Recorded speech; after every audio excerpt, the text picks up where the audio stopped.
Galets, piquets et autres cactus immortalisés au format A4. Les modèles ne manquent pas. Ils seraient même de plus en plus nombreux au bas de nos immeubles. Une prolifération de décorations urbaines? Non. Des structures anti-sans-abri répertoriées et archivées méthodiquement par 2 plasticiens parisiens. Guillaume et Arnaud traquent depuis 3 ans ce mobilier baptisé Anti-Site. Donc là on est au hall et je vais vous montrer donc un objet assez caractéristique, donc un dispositif anti-SDF qui vient d'apparaître il y a quelques mois je pense dans le quartier.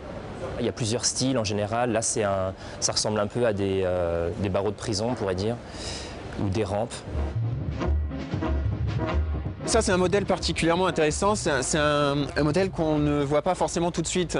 C'est une forme assez beaucoup plus douce que d'autres modèles qu'on a pu photographier.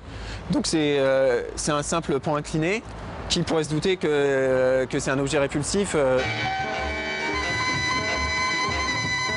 Nous, ce qu'on trouve intéressant, c'est l'ambiguïté qu'il peut y avoir entre des formes esthétiques et leur fonction réelle en fait dans la société.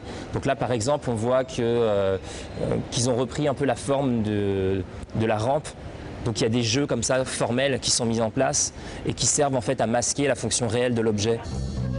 Une démarche artistique créée par la juxtaposition de centaines de clichés. Une démarche artistique révélatrice d'une évidence, celle d'une société qui voudrait rendre invisible la misère dans nos villes. Mais comme vous pouvez le constater, ce n'est pas encore tout à fait gagné.